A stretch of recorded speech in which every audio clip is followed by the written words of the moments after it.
As hard as it is to let go of a great game and accept that it's likely never coming back, what truly matters is that its spirit lives on in some way. Some games fade quietly, quickly forgotten, while others leave a lasting imprint despite their sad endings. But if anything proves that games never truly die, that they remain with us in some way, it's these. Hi folks, it's Mac, and today we're looking at 10 games that are long gone but not forgotten.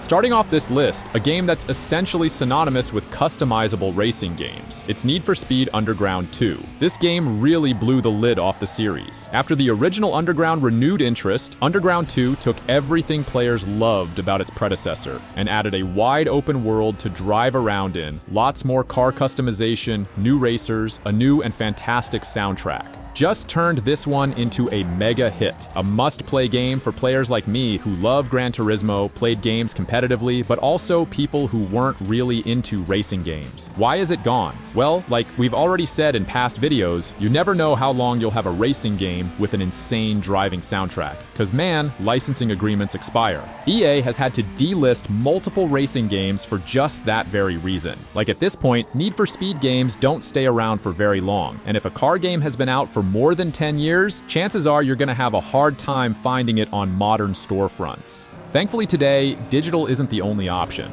I mean, you could look around the secondhand market, pick up the game on GameCube, PlayStation 2, or just go the PC route. We always talk about this. There's like a newer version of Underground 2 on PC, gamers patching all of its problems, essentially breathing new life into it, making what was already a beloved game an even more fun experience. But again, if you're thinking of legally acquiring this game from official digital distributors, then that won't happen right now.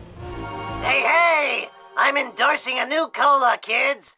And this one isn't poisonous to anybody! That we know of. Next up, we have The Simpsons Hit and Run. So 3D licensed brawlers were all the rage on consoles in the 2000s. Every other month, there'd be a new brawler based on an animated TV show or cartoon movie or something. Most of them were quick cash-ins, but then every once in a while, we were graced with greatness. The Simpsons Hit and Run is one of these games, a Simpsons parody of Grand Theft Auto 3, throwing caution to the wind, just throwing in as many Easter eggs and references into the levels as possible, then figuring how to combine pony rides and nuclear waste zone into missions. And then, like, making it really work. Like, real thought went into nailing down that Simpsons feel, then filling every open street with cars to crash and pedestrians that looked happy to be run over. This game is a blast, funny as hell for players of all ages. It's one of the few games on this list that's actually remembering that it exists. There's a remaster in the works. If you're keeping up with games as much as us sweaty nerds, you know this. It's gonna make its way to Xbox and PlayStation and PC eventually. It's exciting, because as fun as this game was, it was only sold during the DVD era of gaming. There was never a way to play an official digital copy. So, a lot of people have been watching like used prices skyrocket of the game. Thankfully, it's a decent copy of an older PC port that's circulating on some shady sites. And we have talked about it a lot in our videos, but that remaster or a steady internet connection should soon be enough for us to play that classic Simpsons Hit and Run game. Luckily, I have devised a plan to steal it back. You mean we? Very well, Onslaught. Coming in next, fans of the original Transformers series had to suffer through the Michael Bay Transformers renaissance of the 2000s, an era of dropped grenades and talking fist pumps. Shia LaBeouf. It was a strange time to be a fan. The old robot in disguise, Saturday morning style Transformers. Of course, if you were a fan during this dark age, the arrival of the War for Cybertron games, those were a blessing. They captured the original aesthetic of the Autobots, that tone and scope of the original cartoons, while using that over-the-top violent stuff and war setting to kind of maintain a high-stakes campaign. Covered in scratches and grease, the Autobots and Decepticons battle over the fate of Cybertron, their war-torn homeworld. You ran through linear levels, shooting everything in sight with cool, customizable weapons for long stretches. Then, to really make the game finally worth that Transformer title, you can turn into a vehicle. Sometimes sections that were built in specifically to turn into a vehicle. They were a blast. It gave us everything we really wanted out of a Transformers game.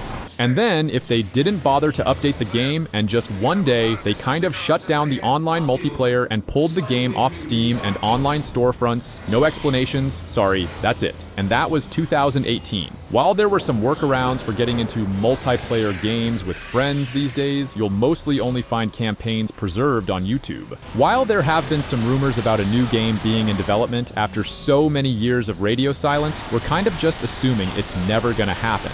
Thankfully, you can still boot up Fall of Cybertron on old consoles if you still have the game, but PC players are just burned at this point. Instructions.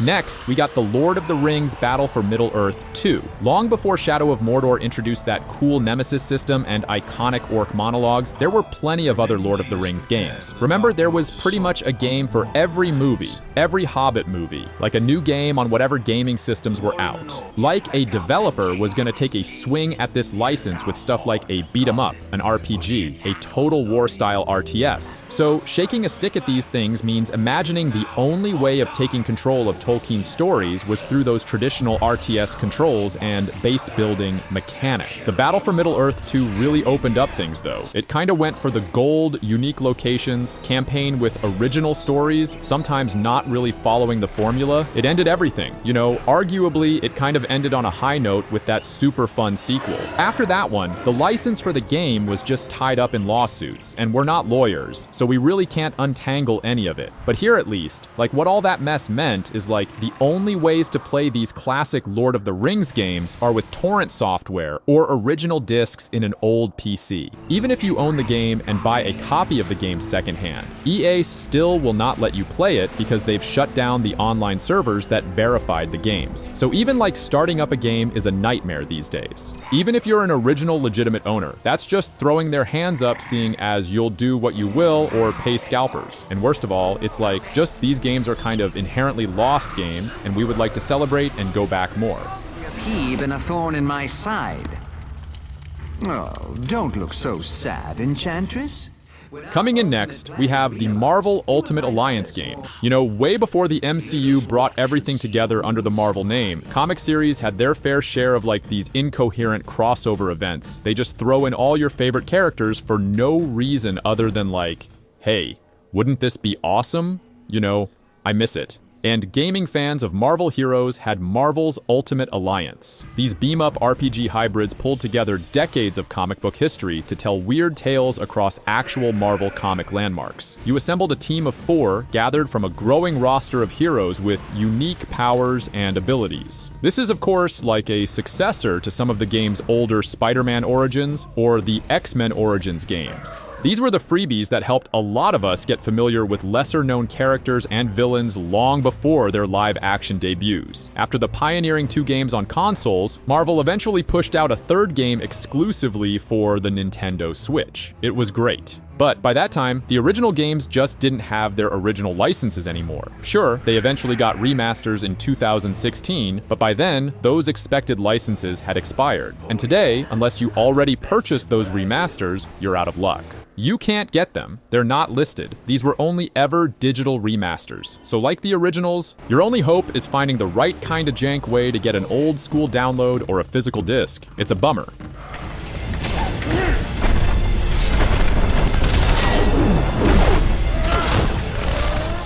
Next on the list, we have X-Men Origins Wolverine. It's a surprisingly solid action game, especially considering the movie it was adapted from was kind of like the first major failure in Fox's X-Men franchise. People memed all over it, you know? So like, really out of that mess, a game this cool, how did it come out? Nobody knows how it happened. Honestly, like X-Men Origins Wolverine is way better than the movie. It's a violent adventure that plays a little like God of War and some of those games of that time. They really leaned into the whole Wolverine thing with a super cool regenerating health system that was damn near revolutionary. Anytime you're damaged, like your clothes or skin would slowly deteriorate to show you what kind of beating you had taken. It's still a simple game, like the plot and characters are just kind of basic with a lot of the kind of usual machismo stuff of the time, but the base gameplay was super fun. They experimented with Wolverine's indestructibility in fun ways. This should have been a game. Like a lot people, talk about when it comes to these franchise tie-in games. But when this game was removed from stores in 2014, just 5 years after the release, there were no options to buy.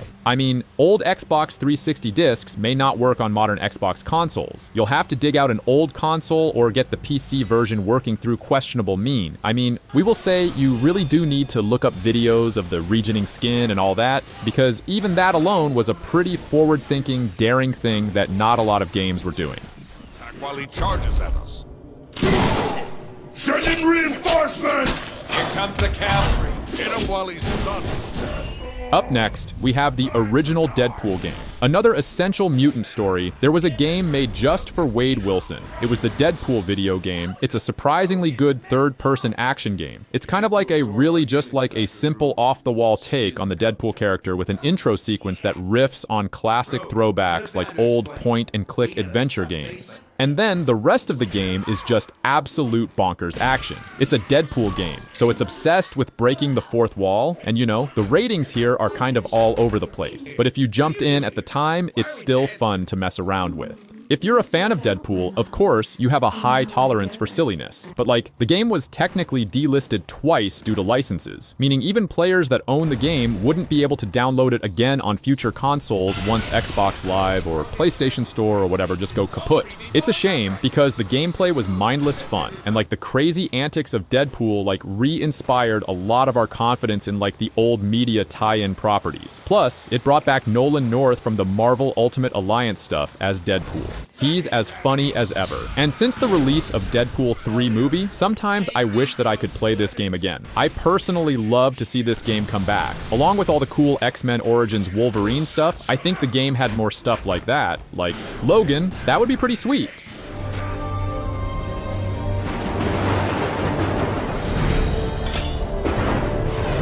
Now, next over number 3, we got Soul Calibur 4. And we're not here to just talk about how awesome Soul Calibur was when they were bringing in cool ringers for each of their releases. We're here to talk about how the SC4 release, just incredible. It managed to bring in full Star Wars characters to the mix. Yes, we talk about how iconic it was. Darth Vader and Yoda were platform exclusives. You had Vader on PlayStation 3, Yoda on Xbox 360. And if you're rich and you could buy both, you could play their totally independent stories within the actual timeline of the Soul Calibur universe. Because why not? It was awesome. It meant there were going to be comics or tie-in books trying to explain the story of Darth Vader and Yoda traveling back in time through the Force to decide the victor of this universe. We all wanted it. Of course, these characters weren't available to purchase for very long. And when they were removed from digital storefronts, they aren't part of any backwards compatible lineup for Xbox Series X. They just kind of vanished. Soul Calibur 4, it added ideas like armor damage, new mechanics, create your own characters, and do crazy stuff.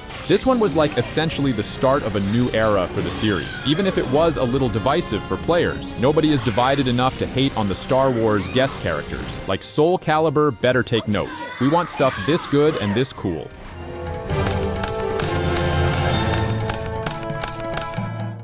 Up next, we have Yu-Gi-Oh! Power of Chaos. Yeah, it's an absolute mouthful of a title, but this simple single-player only card battle game is a fond memory for some of us. For years, this game was passed around like an ancient King Tut relic, copied over and over again, because it was a quick, simple, easy-to-play taste of the famous card game it was based on. Power of Chaos is also a blast for new players because it features really simple collection system. You earned cards through practice duels before you signed up with the big boss, basically Yugi, and cards you'd collect could be saved and transferred, which became pretty important because this is really just like a taste. This is 3 games in 1. There were 2 other re-releases of Power of Chaos games after Yugi the Destiny that further expanded the card library with the original game, totaling 711 cards for you hardcore nerds out there. This was an easy pick-up and play game, something that any one of us could learn pretty quickly and get comfortable on like just your old school PC. The games weren't officially sold on Steam or anything digital, they were only ever available through physical copies. They're pretty hard to pick up now considering the entire collection released way back in 2004. I think now people have put these all together in one package, but either way, it's just one of those old school kind of PC games, some licenses tied up,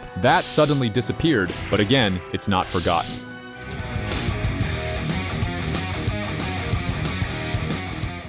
And to complete this list, we have Guitar Hero. The first Guitar Hero, not every Guitar Hero. We're talking about the one released in 2005 by Harmonix Music Systems, the company that would later flood store shelves and test our patience with crazy peripherals for Rock Band. And decades later, with obscure karaoke games no one really talks about. But really, the first Guitar Hero felt fresh and original. It was the first time we'd seen a game like this, featuring awesome controllers, familiar songs, and a fun, engaging rhythm gameplay style. It wasn't the full original track list, but honestly, did that even matter? There was something special about shredding through classic rock and metal tracks on this $70 game. With the resurgence of plastic guitars in the Rock Band era, you'd think there would have been a bigger push to bring Guitar Hero back, but the first game remains trapped in licensing hell. While the Guitar Hero franchise exploded under Activision, spawning dozens of sequels after they parted ways with Harmonix, who went on to create Rock Band, it's still the original game we think of when someone mentions Guitar Hero. The first launch title, the one that started it all, is now locked away on the old PS2.